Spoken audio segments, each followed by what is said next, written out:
जय जय श्री राम। कहते हैं कि जाकी रही भावना जैसी, प्रभु मूरत देखी तिन तैसी। अर्थात ईश्वर वही है, एक ही है। यत्र तत्र सर्वत्र, ओमनीसिएंट, ओमनी प्रेजेंट, ओमनीपोटेंट। लेकिन हमारा जो नज़रिया है उसके अनुसार हम ईश्वर को अपनाते हैं।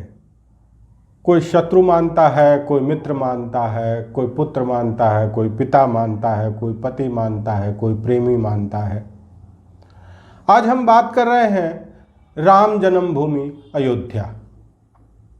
अभी अयोध्या से पूजित अक्षत आया हुआ है और प्रत्येक घर में उसका वितरण चल रहा है। लोगों के मन में बहुत प्रकार के प्रश्न हैं कि आखिर इसका हम करेंगे क्या, ये है क्या। बहुत सारे लोगों के अपने अपने इंटरप्रिटेशन हैं, अपनी अपनी परिभाषाएं हैं और अपने अपने एक कहें सुविधा अनुसार इसका मूल्यांकन किया जा रहा है लोगों द्वारा। कुछ तथ्य हैं जिसको समझ लेना चाहिए, बाकी तो आप अपनी धारणा बनाएंगे और उसी के अनुसार आचरण और व्यवहार करेंगे। लेकिन जो तथ्य है उसको नकार नहीं सकते, तो हम तथ्यों की बात करते हैं। वास्तव में जब मंदिर निर्माण का कार्य प्रारंभ होने वाला था उस समय समर्पण राशि एकत्र की गई थी। प्रत्येक घर ने कुछ समर्पण राशि, जो सोच रखा था कभी कि अगर राम मंदिर बना तो हम उसमें हमारी सहभागिता, हमारा योगदान क्या रहने वाला है, बहुत सारे लोगों ने पहले से निश्चित किया हुआ था और उन्होंने वो समर्पण राशि समर्पित भी की। वस्तुतः यह जो मंदिर है ये भारतवर्ष के तमाम लोगों के द्वारा दी गई जो समर्पण राशि है उसी से इसका निर्माण हो रहा है।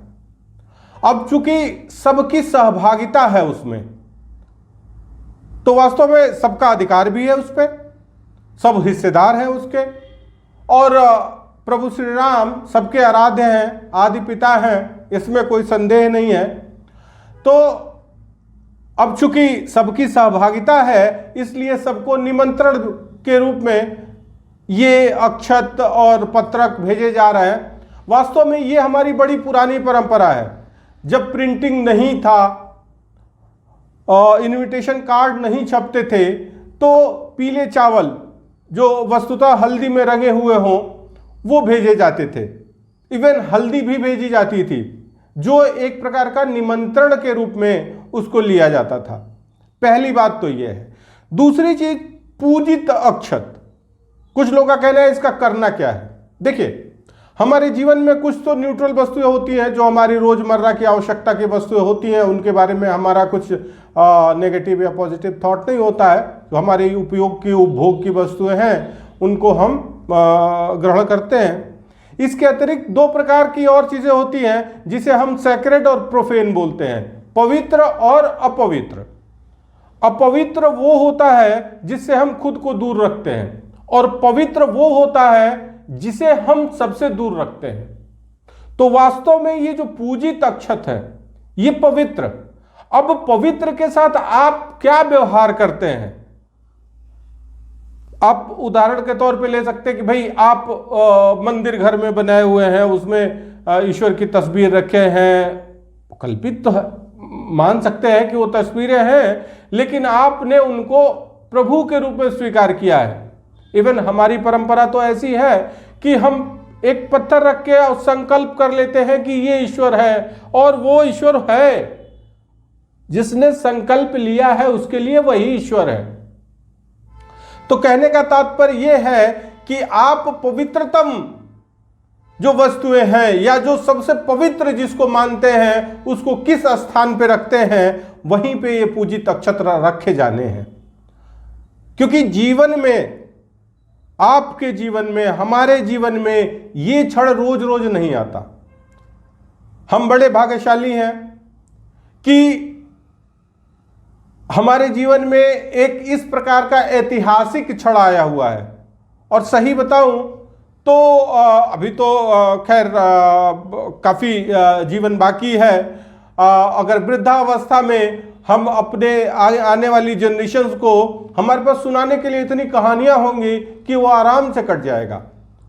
और उसमें से एक बड़ा अगर हम कहें तो समय राम मंदिर से संबंधित कहानियों पे जाने वाला है। तो कहने का तात्पर्य यह है कि पूजित अक्षत मूलतः सर्वाधिक पवित्र एक हम कहें कि हमारी मान्यता के अनुरूप एक जिसको हम सेक्रेट कहते हैं, पवित्रतम वस्तु है, जिसे हम वहां रखेंगे जहां हम ईश्वर को स्थान देते हैं अपने घरों में। और ये एक तरह से थाती होगी, एक पूंजी है जो हम आने वाली पीढ़ियों के लिए भी छोड़ के जाएंगे। तो एक बात तो ये हो गई। दूसरी बात कि आखिर कुछ लोग राजनीतिक लोग हैं तो वो इस पे राजनीतिक बातें करेंगे, कुछ धार्मिक लोग हैं तो धार्मिक बातें करेंगे। अब इसका प्रयोजन क्या है? वास्तव में जो घरों में ये पहुंचाया जा रहा है, इसका क्या प्रयोजन है? देखिए, भारतवर्ष अगर हम बात करें तो लगभग पिछले 1000 वर्षों से विभिन्न आक्रांताओं के अधीन रहा। तो कहीं ना कहीं हमारी संस्कृति का क्षय हुआ और समाज खंडित हुआ। अब चूंकि हम इस स्थिति में हैं कि हम अपने समाज को पुनः जोड़ सकते हैं और अपनी संस्कृति को फिर से एक नई ऊर्जा के साथ स्थापित कर सकते हैं, तो उसी का यह प्रयास चल रहा है। हम अपनी बात अच्छे से रख पाए, इसके लिए हम आपको एक उदाहरण दे रहे हैं। एक जनजाति है, मूलतः ये अमेरिका, हम बात करें तो वेस्टर्न अमेरिका, एरिजोना प्रांत के उत्तर पूर्वी क्षेत्र में ये रहते हैं, होपी इंडियंस। होपी इंडियंस, चूंकि वहां बारिश का अभाव अक्सर आ जाता है, बारिश नहीं होती है, तो उनके यहां वर्ष में एक बार रेन डांस सेरेमनी होती है। अर्थात वर्षा लाने के लिए एक वो आयोजन करते हैं, उत्सव करते हैं, जिसमें उस जनजाति के सभी लोग सम्मिलित होते हैं। और सारे लोग इकट्ठे होकर क्या करते हैं, तो ढेर सारी लकड़ियां इकट्ठी करते हैं, उसमें आग लगाते हैं कि आग जलेगी, उससे धुआं उठेगा और उस धुएं से बादल बनेगा और बरसात होगी, बारिश होगी। अब वर्तमान में विज्ञान ने इतना विकास तो कर ही लिया है कि आप भली भांति जानते हैं कि वो धुआं प्रदूषण तो फैला सकता है, लेकिन वर्षा का जल नहीं ला सकता। तो फिर उससे होता क्या है? देखिए, बहुत सारे आयोजन जो सामाजिक स्तर पे होते हैं, उसका केवल एक पहलू नहीं होता है, उसके दो पहलू होते हैं, एक मुख्य और दूसरा गौड़, जिसको हम कहते हैं मैनिफेस्ट फंक्शन और लेटेंट फंक्शन। कई बार जो मुख्य अगर हम कहें कि जो मुख्य उद्देश्य होता है वो वास्तव में उतना महत्वपूर्ण नहीं होता है जितना गौड़ उद्देश्य। और होपी इंडियंस के केस में यही एक सबसे बड़ी बात है कि इकट्ठे तो वो होते हैं वर्षा के लिए, लेकिन वर्षा तो उससे होती नहीं, यानी कि जो मुख्य उद्देश्य है उसकी पूर्ति नहीं होती है। तो किस उद्देश्य की पूर्ति है? गौड़ उद्देश्य की। पूरी जनजाति एक जगह इकट्ठी होती है, नाच गाना भोजन एक साथ करती है, सारे लोग अपनी क्षमता अनुसार सुविधा अनुसार भोजन की सामग्री लाते हैं, बनता है, खाते हैं, लड़के लड़कियां मिलते हैं, शादियां तय होती है, रिश्ते बनते हैं, समाज जुटता है, सॉलिडेरिटी आती है, बंधुत्व बढ़ता है। अर्थात देखिए, बारिश नहीं हो रही है, फसल नहीं हो रही है, तो एक स्ट्रेस का माहौल है, लोग दबाव में हैं, पीड़ा में हैं। और जब सारे लोग इकट्ठे होके एक दूसरे के साथ सुख दुख बांटते हैं, हो सकता है उस समय में किसी के पास भोजन भी ना हो, लेकिन जब इकट्ठे होते हैं तो वो भोजन एक दूसरे के साथ साझा करते हैं, एक दूसरे के साथ बांटते हैं, सुख दुख बांटते हैं, शादी ब्याह होता है। एक समाज में एक संगठन, एक सॉलिडेरिटी आती है। वास्तव में जो अभी ये चल रहा है आयोजन, ये अभियान जो चल रहा है अक्षत पूजित अक्षत वितरण और पत्रक वितरण का, उसका भी उद्देश्य कुछ ऐसा ही है। अगर हम कहें शुद्ध रूप से धार्मिक उद्देश्य। अब धर्म को रिलीजन और कौम और मजहब के साथ अगर आप कंपेयर करेंगे तो यह धर्म का अपमान होगा, क्योंकि धर्म का जो अर्थ है वो इतना संकुचित नहीं है, काफी विस्तृत है। अब हम धर्म की दो परिभाषाएं यहां लेते हैं। पहली परिभाषा कहती है धारयति इति धर्म, अर्थात जो भी कुछ हम धारण करते हैं वो धर्म है। अर्थात मनुष्य होने के नाते हम मानवता धारण करते हैं, पशुता धारण करता है, तो मानव होने के नाते हम मानवता धारण करते हैं, तो हमारा सबसे बड़ा पहला धर्म क्या है? मानवता। दूसरा कहता है धरति धारयति वा लोकम इति धर्म, अर्थात संसार के कल्याण के लिए जो धारण करने योग्य है, अर्थात जो करने योग्य कर्म है वो धर्म है। पूरे संसार के कल्याण की जो कामना करता है वो हमारी परंपराओं के अनुसार धर्म है। तो एक तो हम इस मानवता के धर्म का प्रचार प्रसार करना चाहते हैं, जिसको हम इन दोनों परिभाषाओं के एक अर्थ से जो हमारे सामने आया। अब इसका एक और पहलू है। एक तो हमने विश्व कल्याण की बात की और विश्व कल्याण के लिए जो कुछ करने योग्य है उसको हमने धर्म कहा। दूसरी तरफ यह कहता है कि that by which the world is bind together, जो पूरे विश्व को जोड़ता है।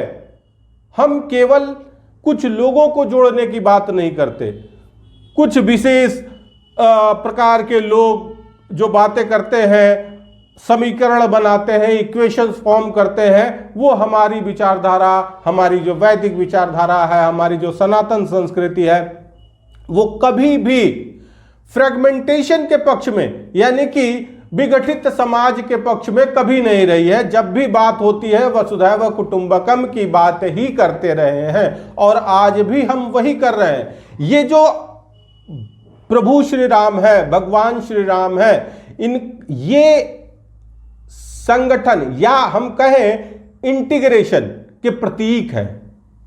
भगवान राम वनवास में जब गए तो किसको जोड़ा? उनको जोड़ा जो वंचित थे, जो समाज से, जो मेन स्ट्रीम में अभी जुड़े नहीं थे। मेन स्ट्रीम से कट के जो थे उनको जोड़ने का प्रयास किया। उनके साथ कोई राजा नहीं था, कोई बहुत बड़ा विद्वान, कोई ऐसा अपने साथ लेके नहीं गए थे। उन ऋषि मुनियों विद्वानों को जोड़ा जो एकाकी जीवन जी रहे थे, जो अलग अलग जगहों पे अपनी कुटी बना के रह रहे थे, उनको जोड़ा। वास्तव में कई बार हमें लगता है कि जो राष्ट्रीय स्वयंसेवक संघ की अवधारणा है स्वयंसेवक की, तो अगर हम एक स्वयंसेवक की बात करें तो प्रभु श्री राम पहले स्वयंसेवक होंगे, और अगर हम प्रचारक की बात करें तो हनुमान जी पहले प्रचारक हम कह सकते हैं कि उन्होंने प्रभु श्री राम की सेवा में संपूर्ण जीवन लगा दिया। विवाह उनका नहीं हुआ और एक तरह से कह सकते हैं कि समाज को जोड़ने में ही पूरा जीवन लगा दिया। प्रचारक भी यही करता है। तो अगर हम कहें कि पहला प्रचारक कौन था तो निसंदेह हनुमान जी थे, और पहला स्वयंसेवक कौन था? गृहस्थ स्वयंसेवक निसंदेह भगवान प्रभु श्री राम को हम कह सकते हैं कि उन्होंने जो कार्य किया, स्वयंसेवक भी आज वही करता है, समाज को जोड़ने का। और इसीलिए ये जो अयोध्या में राम मंदिर बन रहा है वो केवल मंदिर नहीं है, वो हमारी संस्कृति की एकता और अखंडता का परिचायक है।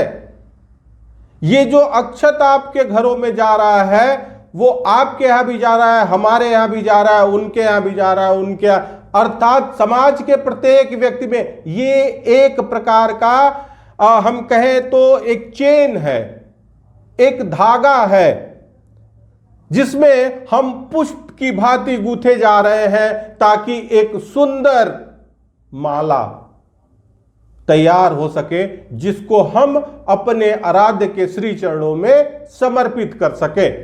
तो हमारा उद्देश्य पूरा तभी होगा जब हम इसे एक एकता का तंतु समझेंगे। ये समाज को जोड़ने की प्रक्रिया है। तो हम ये जो अभियान चल रहा है इसको दोनों अर्थों में लेंगे, तभी जाके इस अभियान का वास्तविक जो मंतव्य है, जो वास्तविक स्वरूप है, वो प्राप्त होगा। पहला, मानवता को धारण करना।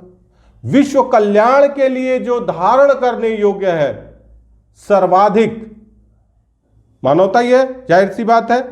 अगर हम मनुष्य की तरह व्यवहार करेंगे तभी विश्व कल्याण होगा। तो पहला एक संदेश इसके माध्यम से यह दिया जा रहा है। दूसरा ये कि हम सभी एक हैं। प्रभु श्री राम हमारे आराध्य तो हैं ही, वो हम सभी के आदि पिता भी हैं और हम सभी उन्हीं के संतान हैं।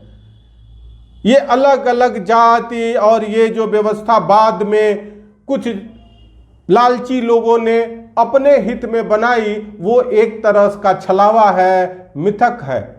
तो इस मिथक को तोड़ के हमको आगे बढ़ना है और प्रत्येक समाज के हर वर्ग को एक सूत्र में पिरोने का प्रयास किया जाना चाहिए और वही प्रयास चल रहा है। तो ये कुछ तथ्य और तर्क जो हमारी समझ में आया वो हमने आपके सम्मुख रखा। इसका विवेचन और मूल्यांकन आपको करना है। आज के लिए इतना ही। धन्यवाद।